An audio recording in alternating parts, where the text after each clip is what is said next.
Today are Josh Barron, who's Executive Director, and Josh is our key point of contact both here in Maryland and also in New York. So many of you are aware of the work that's been happening in New York at SUNY and CUNY around OER adoptions, and Josh has been a key factor in that work and a huge partner with our colleagues at SUNY and CUNY, and has also done a lot of work here in Maryland, gosh, now for many years. So glad to have you join us, Josh. He is joined by Julie Manley.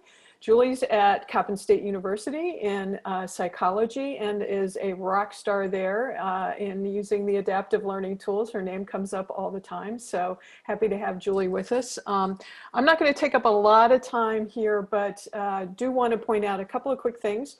First, if you're interested in learning more, we're going to continue to point you toward our email address for the Kerwin Center for Academic Innovation, cai@usmd.edu. Please send us a note if you're interested in learning more. What else? Oh, the other thing I wanted to be sure to say was that for the presentation, during the presentation, if you have questions, please put them in the chat. Stay on mute, just to add a courtesy to our presenters. We will be monitoring the chat and we'll make sure your questions get answered before the session ends. We are recording today. Every session will be recorded except for the lunchtime session, and we'll be sharing those back out with folks afterwards. So with no further ado, Josh and Julie, take it away. Great, thanks MJ. I think if someone could stop sharing the other slides and I can, great, perfect. Just give me a second, pull those up.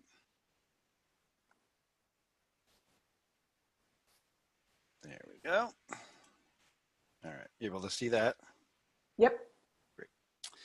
All right, sorry, some things around here because they're all blocking my screen. Okay. So welcome back, everybody, and thanks for continuing on here and sticking with us for the Meet the Courseware session. I'm going to somewhat assume everybody was in the lightning talk, but I will briefly cover some of those things in case that's not the case. But let me start out with just some a little bit more introductions here than we had time for in the lightning talk. So Julie, do you want to just introduce yourself a little bit more in terms of your background and maybe quick use of Waymaker, and then I'll sure. Go through the agenda. Sure. Good morning, everyone. I'm Julie Manley. I am on faculty in the Department of Psychology, Counseling, and Behavioral Health at Coppin State University. We've been working with Lumen Waymaker since fall of 17. So I'm happy to be here this morning. Time goes fast. And also my colleague Julie Curtis is going to talk in here a little bit about the Lumen Circles Professional Development Initiative that I mentioned earlier in the lightning talk. Julie, you want to say hello? Sure, thanks, Josh. So I'm Julie Curtis, also with Lumen Learning, and am doing a lot around the areas of faculty support that we're providing with this new professional development offering, and we're excited about the ways that we're partnering with USM and with the Maryland Open Source Textbook Initiative on that. Great. And I'm Josh, as I think folks knew from the first part, Executive Director.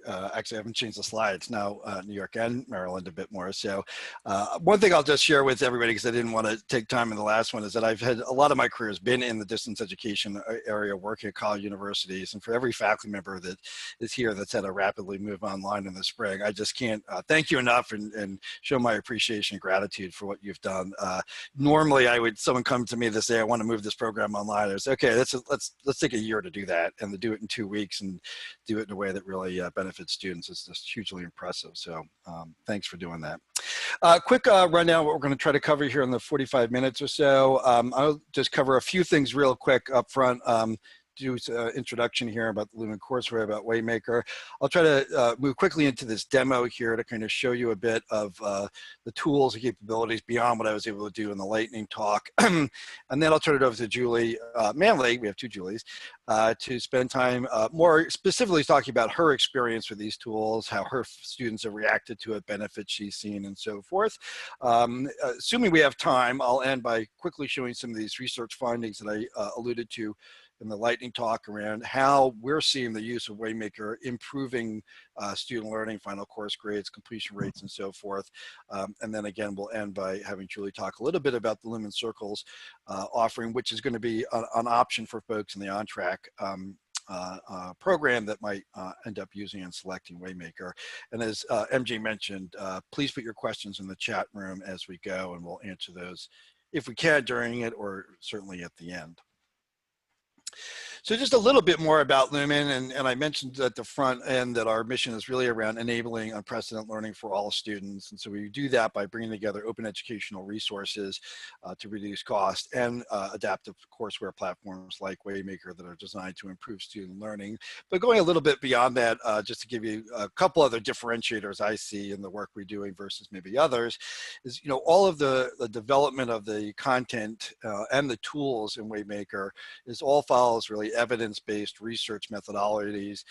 And actually, I should point to our colleagues and partners at Carnegie Mellon's Open Learning Initiative. A lot of research that we follow comes out of their work over the last decade or so. And so it's really grounded in the research and learning design and sciences.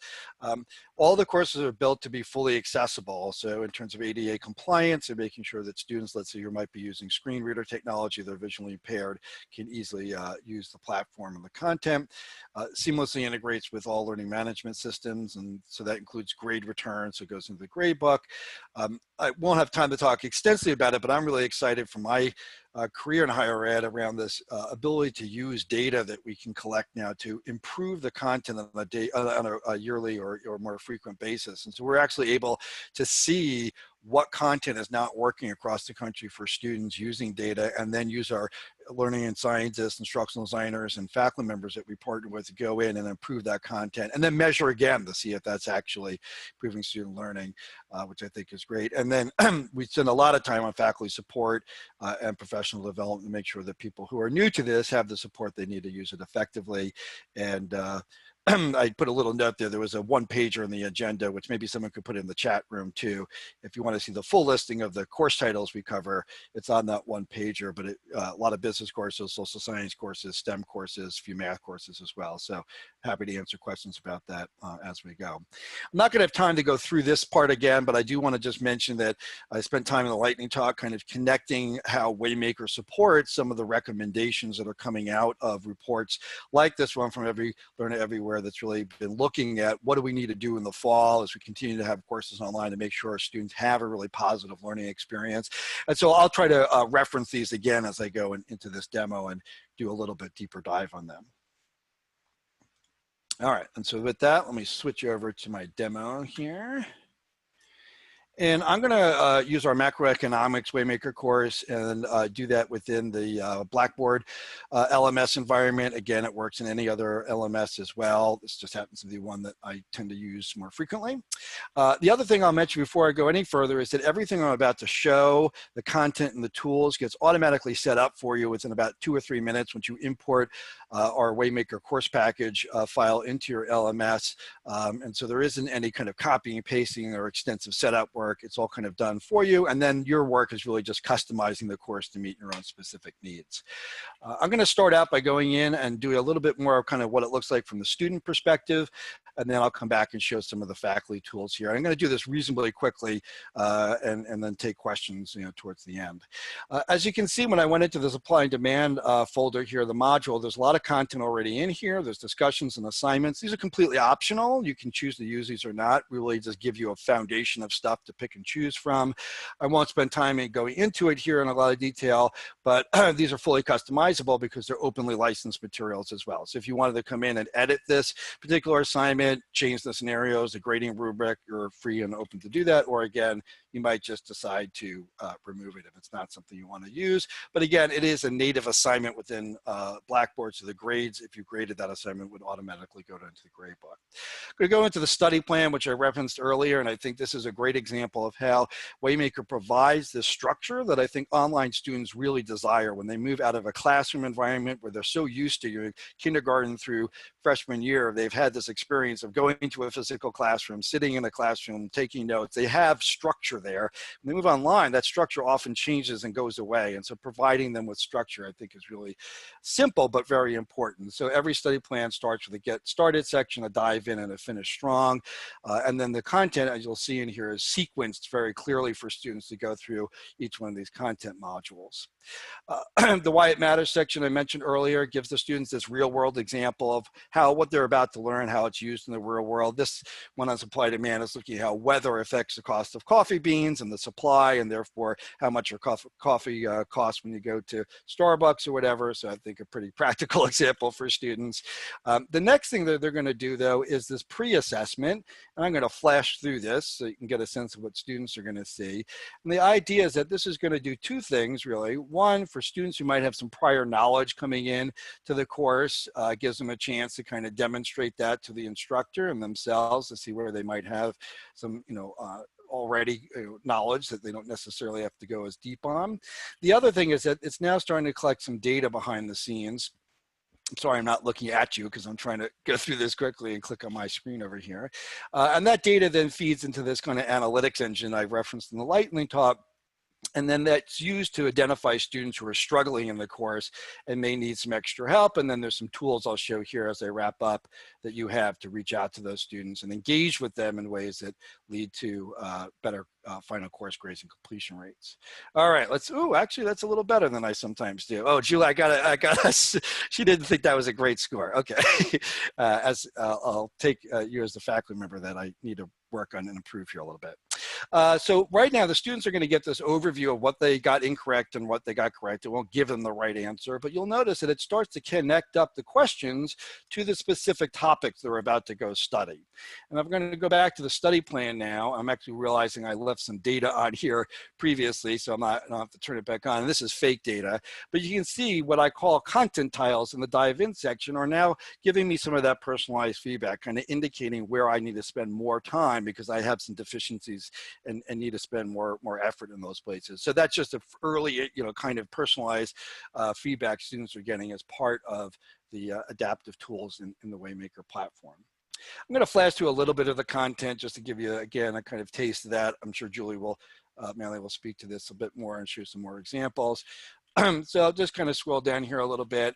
What you'll see here is an interactive that we've built. This is to help scaffold students through a pretty complex concept around finding equilibrium points and supply-demand curves. If you're a student who hasn't dealt with math in a while, this can be kind of intimidating. And so we built this kind of step-by-step process to kind of break down each step, chunk it really carefully from instructional design process or methodology to present it to students in a hopefully way that they understand. But then you see that we're trying to, each step of the way, get them to kind of check themselves, make sure they're understanding everything, mastering that concept before they're moving on to the next. And I think that's a critical methodology to take in terms of improving student learning overall. And these questions were kind of intentionally designed to uncover common misconceptions that faculty members tell us students often have. And again, we're trying to correct that misconception right away. And again, that's part of that personalized feedback that I think is really powerful in these platforms. You'll notice we even give them feedback when they get it right, because sometimes the student is guessing, and it's important that they understand why they got that right. Some more worked examples here so they can see kind of how an expert would answer these. And again, more of these self-checks where again, they get that immediate personalized feedback to correct a misconception before they're moving on the materials. Let me flash ahead here and show that learn by doing. So again, I mentioned this in the lightning talk. We try to really give students, as they progress through the materials, places to apply what they're learning, going beyond just kind of a multiple choice question. In this case, it's a little simulation around running, I think this is a food cart or, yep. And so basically, I'm not going to go through this whole thing, but they're going to have a chance to basically come in here and start adjusting the prices of their food in the food cart, see how that affects demand and so forth. And, in some cases, they're going to make bad choices and it won't work out the way they want, and they'll go back and redo that. You'll also notice this is all kind of text-based, and that's part of the accessibility work we do. So that is designed to work with somebody that might be using JAWS or other screen reading kind of technology. The last part of each one of the content modules is kind of a final self-check. Again, this is still intentionally ungraded for the student. And you see that we're kind of collecting two data points here. One is around the right answer, but then we're also asking the students to tell us how confident they are in the answer. And that's really important for the student to be kind of thinking about that and understanding that, they might have more confidence or less confidence in a particular answer, and thinking about that in terms of what they need to study more. And again, that data is also feeding the underlying kind of analytics engine. I'm a little low on time, so I'm going to rush through this part and get to the dashboard here and then turn over to Julie. Let me switch off the student view and also just show you what you start to see here as an instructor. And again, this is data, as Karen and Barbara were speaking to, that you get back as an instructor to be kind of using and making decisions about.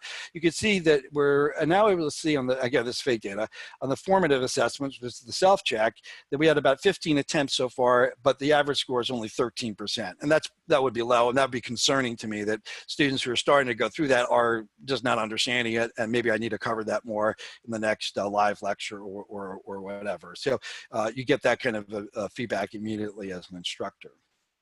Last part here in the study plan I'll mention is the Finish Strong. So you get a summary at the end here and then a graded quiz. And the graded quiz by default gives students 2 attempts. So they're going to take that first attempt on the graded quiz, and then they're going to get, I'll show that feedback here. Again, more personalized feedback. Let me see if there we go.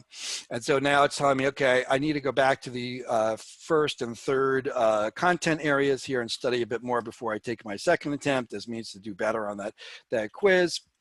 We also have some nudging features in here. If they try to take the second attempt too quickly, we won't stop them from that, but we will encourage them to go back to specific pages where we know that they're struggling. And I realized I skipped over showing that every page is aligned with skill level learning objectives, and every assessment item is also tagged with those skill learning objectives. And that's how the system knows if they're getting certain questions wrong, we need to have them go back to this page or that page to study more before they take the second attempt on the quiz, so that they'll get that kind of nudge before if they try to do it too quickly. Okay, let me wrap up by showing the faculty tools here real fast. I'm going to go into the faculty resource folder here. And I'll just point out, you get a lot of resources here: PowerPoint slides, test bank questions, the assignments I mentioned, pacing guides. You also get an EPUB or PDF version of the content. This is kind of just a digital textbook that's part of the Waymaker course. And that's nice because you can have students download that at the end of the course, and then they keep the copy of the digital textbook forever. There's no additional cost to that. And then if they're taking macro this year and micro next semester, they can obviously refer back to that kind of thing. So we're looking at the faculty dashboard right now. We can see there's 3 students who are struggling in the course. Again, that's based on the analytics that's being run as they're going through the materials. I could get kind of a high-level overview here by expanding these to see where they're struggling. You see price ceiling is common across all 3 students. So again, I might, as an instructor, say, oh, that's something maybe I'm going to focus a little bit more on in my next live class. I can then drill into a specific student and go open up and take a look what's going on with Justin in this case. So he took a first attempt on his quiz in this supply and demand topic 12 days ago. He's doing the self-checks. That's what this participation scores down here indicate, but he only got a 75, which might be a little concerning to me that he's struggling in the course. So I'll go back to the dashboard and then click on the messaging tool, which allows me to send out this message directly to Justin very quickly. You'll see that it automatically inserts where Justin is struggling. And again, that's because the tight coupling between the pages of content, learning objectives, and the assessment items, it knows where he's struggling, and then gives you a nice quick template, so it saves you time. We talked in the keynote, people were asking or noting that with large lecture courses, sending out lots of messages and engaging students can be challenging just in the sheer volume of students. And so things like this, where it tells you, okay, these are the students that need a message, gives you a template to send out, saves a lot of time, but you can type in anything you want here. So you can make it your own and customize it as well. I'm not going to go through it in the interest of time, but you'll see in the upper right-hand corner, you could also set up automated messages. These will go out to students if, let's say, they're not doing enough of the self-checks and aren't doing well in the quizzes. We'll encourage them to do more of those. And then it also will send out a message kind of congratulating the student if they do particularly well on a quiz and saying, great job. We get lots of positive feedback from faculty and students about those encouraging kind of messages. And again, since those are automated, big time saver, and allows you to do that even in a large lecture course. So I've skipped over a number of things in the interest of time, but hopefully that gives you some concrete examples. And if you think about that list of recommendations from those reports, you can start to see that things like messaging, engaging students, the structure they need, along with affordability and so forth, they're all kind of already baked in here. One thing I skipped, and maybe Julie, you can talk about this a little bit, but I'll just mention, is that there is a lot of customization capabilities in the study plan as well. So you can remove tiles you don't want to use, you can move things around, you can come in and edit the self-checks to add questions or remove them and so forth. So happy to take more questions about that, but I just realized I forgot that piece here. So let me see if was there any questions? Anybody in the chat area think there's something I need to respond to here before I think you're shift okay over? right now. Julie has been picking up on a couple of the questions about Great. things like, does this work with Canvas and so forth. Great. So Julie, what do you want me to do? Julie Manley, sorry. Should I bring up your slides now? Is that a good starting point? Okay, just let me switch over to that here on my screen sharing.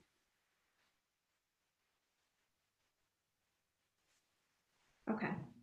So several years ago, the instructors for Psych 201 set out to redesign our general psychology course at Coppin State.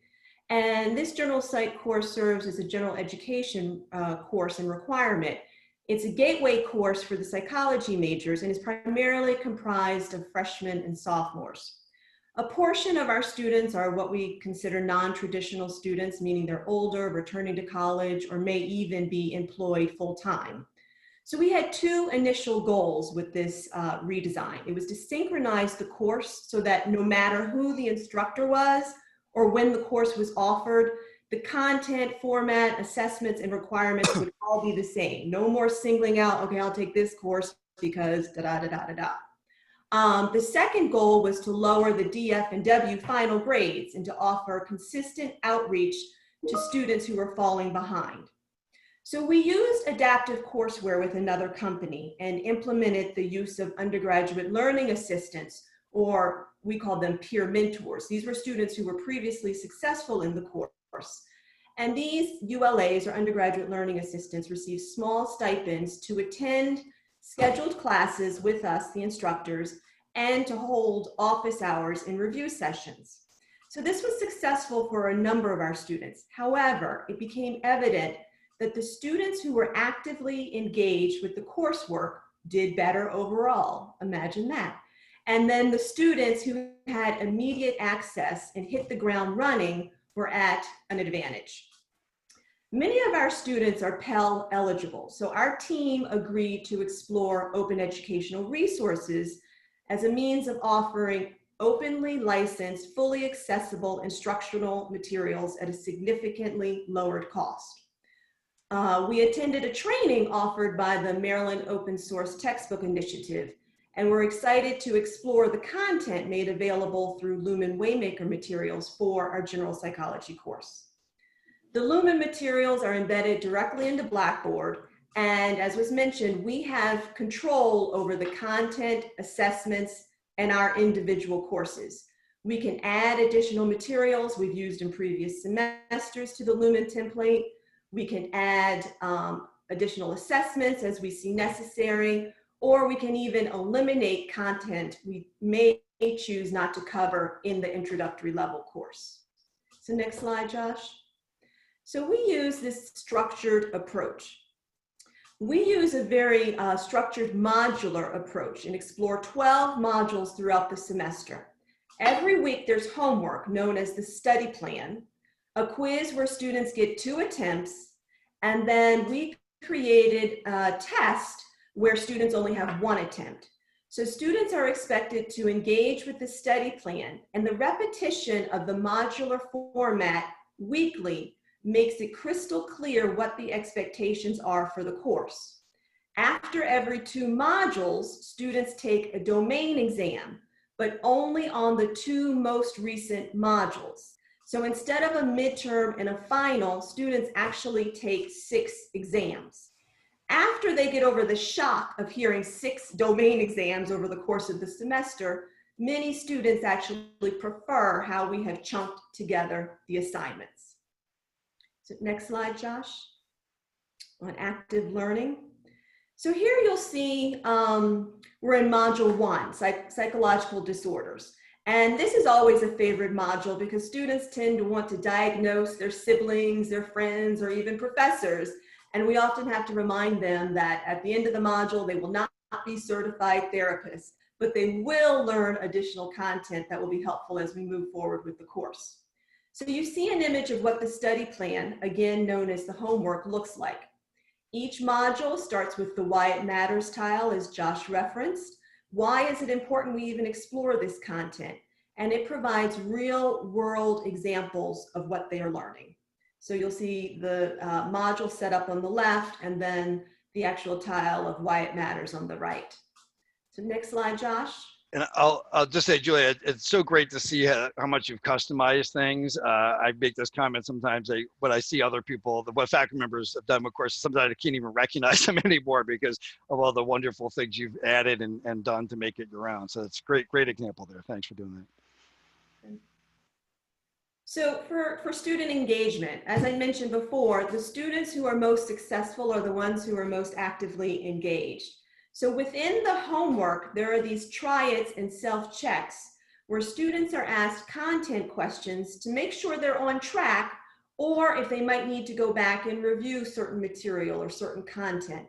We know students learn best by doing.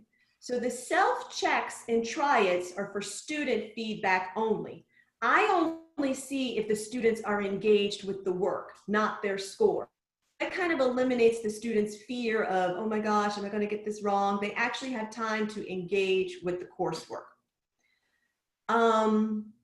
Waymaker also allows instructors to set up the automated communication that Josh was ending with.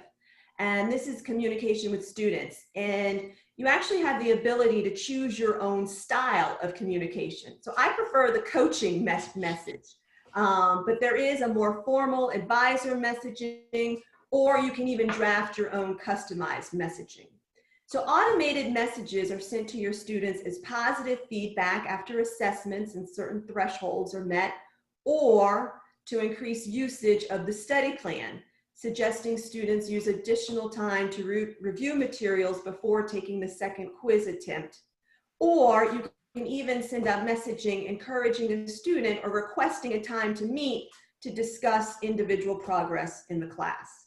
So this is one of my favorite parts of Waymaker because the messaging tools build more engagement and a sense of community with my students, whether we're in a face-to-face class or whether we're in an online section.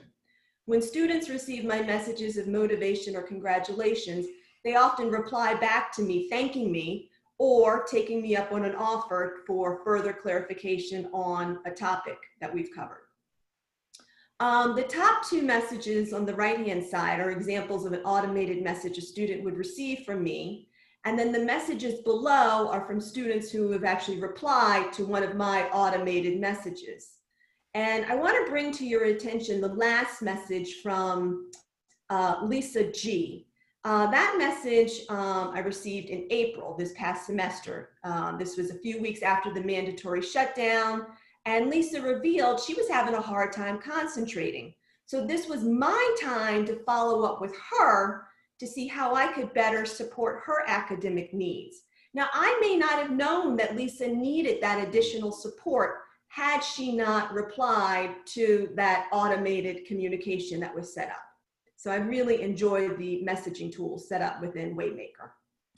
That's a great, Julia. There's a lot of research around help-seeking behavior on students, and then once they feel engaged with their instructor, they're much more likely to seek help. And I think that's one of the factors I think in improving student, or why we see improvements in student learning from this kind of stuff. Real quick, someone asked how many students were in your sections. So maybe as I go to the next slide, you can answer that. So 25 is our max for online. Great. All right. So for the interventions, there are interventions embedded in the faculty tools section of the Waymaker courses that are directly in your learning management system. So on the left, you'll see an overview of enrolled students in a previous course. You'll see the average quiz score, the average participation percentage, and if any automated messages were sent. On the right, you'll see a breakdown of an individual student's history. And what's really cool is at the beginning of the semester, when we're in the orientation module, students get to list what their goals are and what their concerns are about taking the course. So all of that is reflected right there. It's very easy to capture, you know, everything just by a single glance. So all that's reflected at the top of the page. And so in the individual student history, you'll see the quiz scores by module, along with detailed information on the student's engagement with the course materials. How many times the student attempted the quiz, or did he or she take advantage of the second quiz attempt? You'll see a participation score. That just means, did the student engage with the homework, with the study plans, try it, and self-checks? And then finally, were any automated messages sent? So this is helpful because it gives you that snapshot of how each student is progressing in the course and lets me know when and how best to intervene. Next, for affordability. So as I mentioned, access to courseware was a concern for us. So with Lumen Waymaker, students receive high quality and affordable digital learning content for $30. Students have the option of purchasing the code for $30 through the university's bookstore, or students may purchase it directly through the Blackboard course. So this affordability addressed our primary concern when we recognized the need to explore open educational resources. And we believe this has lowered our withdrawal rates because students are able to access the course content on day one. Additionally, students may download and retain the PDF copy of the digital text forever. And this is especially helpful as a resource if students plan to continue moving forward as a psych major. They will always have their introduction to psychology text available in a PDF format. So it's no more sharing of a textbook, or not even purchasing the textbook or returning the textbook if it was purchased as a rental. And then the final slide is a student's response to how she felt about the Waymaker course and if she would recommend it to a friend. And you can see she liked the structured format and engagement offered in the course. She notes completing the homework is a key component for being successful in the course. And that's exactly what we want, actively engaged learners. And last but not least, I want to publicly state the support and customer service we receive from all at Lumen Waymaker has been extraordinary. I often remark college students need a lot of hand-holding, but guess what? We as instructors also need a lot of hand-holding and support as we commit to making changes to our courses, especially if it means transitioning to adaptive courseware.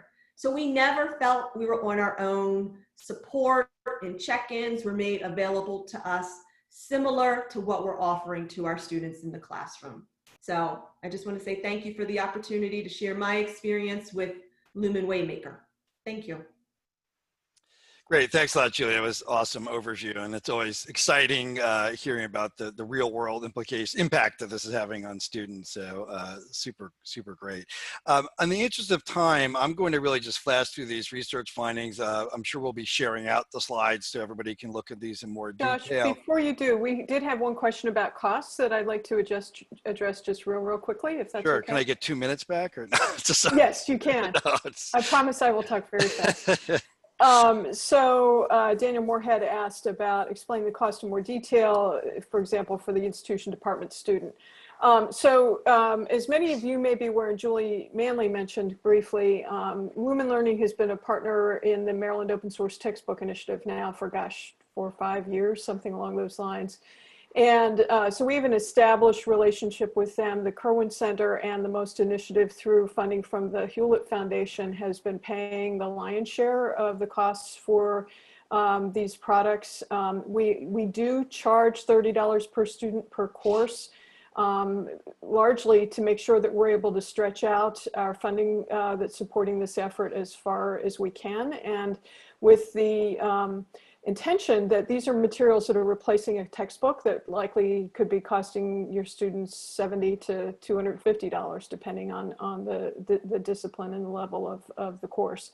So we can talk more about specifics on how that works with the student license fees, but what you're paying for there in this case is, as we've been talking about, a lot of the additional data that you will get and the features that you get from the platform on which the OER are being delivered. So I'm happy to talk more about that at any point. The other thing that's happening, and I know Julie Manley is going to talk about this briefly, through USM On Track, we are also supporting a whole lot more additional faculty professional development and opportunities for support throughout, I think, both the fall and spring semesters. So they'll talk a little bit about that as well.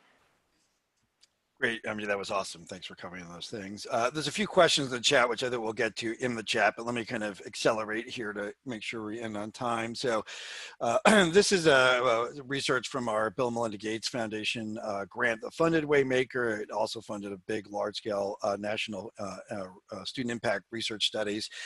This one was a focus study at Cerritos College looking at course throughput, which is basically a measure of how many students get through the drop-add period, or drop period, and they get a C or better in the course completion rates, basically. You can see almost a 20% improvement in course throughput from the control group versus the Waymaker group. We've seen similar kinds of gains with Pell eligible students, which is obviously a proxy for low income status. And so we're really excited to see that students who are lower income students are benefiting significantly from the technology as well. The last study I'll quickly flash up here is one that's more recently, a recent study that we did at Erie Community College in the SUNY system. And here we looked at different types of use of open educational resources. So we looked at one group that was using just print OER textbooks versus those using Waymaker with all the tools. And although there was cost savings with using print, there were no measurable student gains in learning, which has been reflected, I think, in other studies.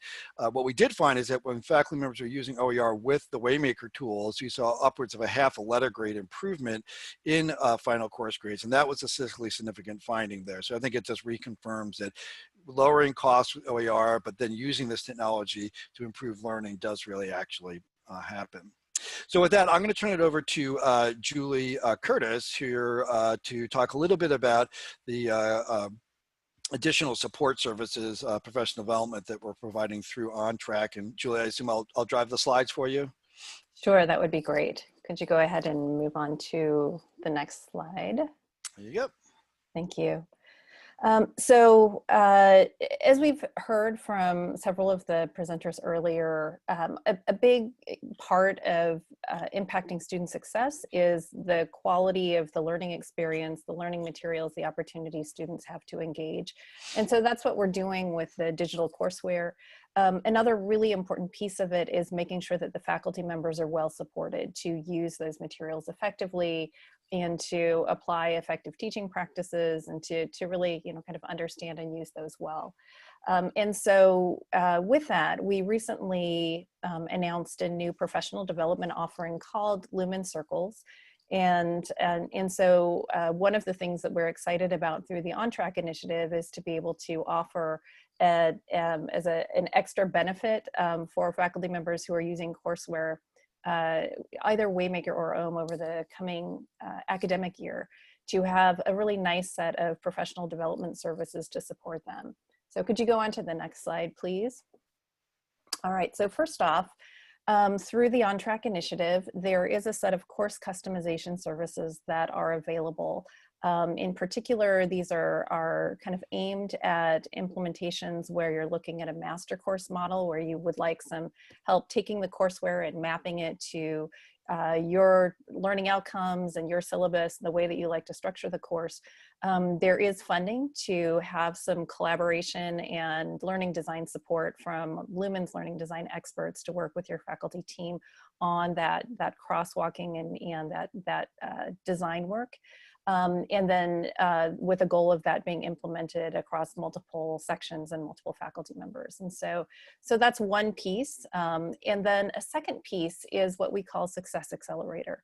And Success Accelerator is it's a faster track to help faculty members understand what's the full set of courseware tools that I have that are available to me, and how do those align with evidence-based teaching practices that will support my students' success. So what are the ways that I can make my learning environment more supportive? What are the ways that I can make it challenging in positive ways? What are the ways that I can have a very well-organized environment for my students to help them through the different things that they're trying to accomplish? And how do I make the environment more varied and responsive to individual students and the challenges that they may be running into? And so going through this process, you get to explore different evidence-based teaching practices and understand very specifically what are the ways that the courseware helps you apply those things and do those things. And we do this in a community of practice model where you have a virtual learning circle with other faculty members who are working with you and growing along a similar path. So Josh, could you go on to the next slide? Thank you. So again, this applies over the next either fall or spring term for both Waymaker and for OHM. And so we've been talking about either those courseware packages. The subjects are listed here, so you can take a look at that. And with that, any faculty member who is using the course materials, and that includes part-time or adjunct instructors who may not ordinarily have a lot of opportunities for faculty professional development, they have that opportunity to grow with that. Another piece of the Success Accelerator, so if, for example, in the first term you're going through this courseware intensive process, your faculty members will have the opportunity to do a more in-depth professional development option that's more of a full fellowship that helps them kind of go deeper and be part of a learning circle, again, focusing on the evidence-based teaching practices and how to use that effectively with the courseware. So all of that is funded as part of the on-track work. So questions, there's information here about how you can learn more. I guess we can put these, we can put the links into the chat for people to reference. So any questions that we haven't touched on yet? I think this, maybe in case other folks aren't following the chat, this exchange that you and I, Julie Curtis, were having with Taisha Burks about customizability. Julie, so Taisha asked, how long does it take to create materials for a course that Lumen doesn't currently offer? Julie, you want to respond to that quickly, and then I'll kind of follow up with what I also said in the chat. Sure. So Waymaker, unlike a couple of the other providers that you'll hear about today, Waymaker isn't really a do-it-yourself platform, but there is a strong ability to take the course or the subject that we've got and customize it to fit. If you want a completely different course that's not something that Waymaker offers, we do have a roadmap, so we can share that with things that we're doing in-house and developing those over time. But we would definitely direct you to, OLI or Realize It. There's some of the others that are part of the offerings today that specialize more in those types of capabilities. To the specific question of how long does it take us to create a course, some of the simpler courses or courses where there's already a great body of OER content might take about 4 months for us to do start to finish. We're doing an accounting sequence now for financial and managerial accounting that's quite complex, and from start to finish that will end up being about a 2-year process. And I think we're about 9 months or so out from having those courses ready. Yeah, 9 months to a year. So I would just, oh, sorry, MJ. I was just going to add one more quick thing, and I apologize, Julie Curtis, if you said this. I was putting the links in the chat. But I think that conversation about do-it-yourself, kind of that continuum between do-it-yourself and what I would call much more ready-to-adopt courses that Lumen offers. The ready-to-adopt courses are highly customizable. We heard Julie Manley talk a little bit about that. But because, well, I think you're sacrificing a bit of the integrated feature set that you get when you move to the do-it-yourself platforms, because obviously if I'm developing new content in an authoring tool, it can't be, the platform and the technologies themselves can't be as tightly integrated with the new content that I'm developing. Whereas at the other end of the spectrum where Waymaker resides, they're able to provide a lot more much tighter integration, as Josh was talking about earlier today. So I think it depends on what you need, and whether there's a Lumen course available or not. But I think you're looking at kind of some trade-offs right now in terms of where we are with the technologies. Is that fair, Josh? Absolutely. And I would say that I think we're actually entering a really new era in history around what it means to develop these things. I think the idea of putting a textbook together is very, very different than putting an adaptive course together. As one example, we have thousands of assessment items that get written for each Waymaker course, and that really powers the underlying adaptive tools.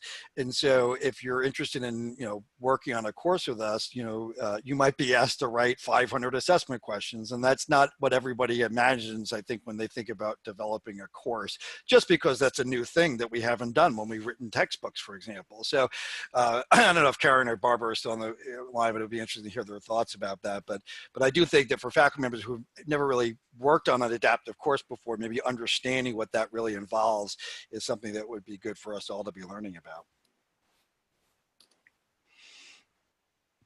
We are at the top of the hour. Yeah. I know there's a little bit of a transition, but I don't know, any other questions? Yeah, we're not seeing any other questions in the chat.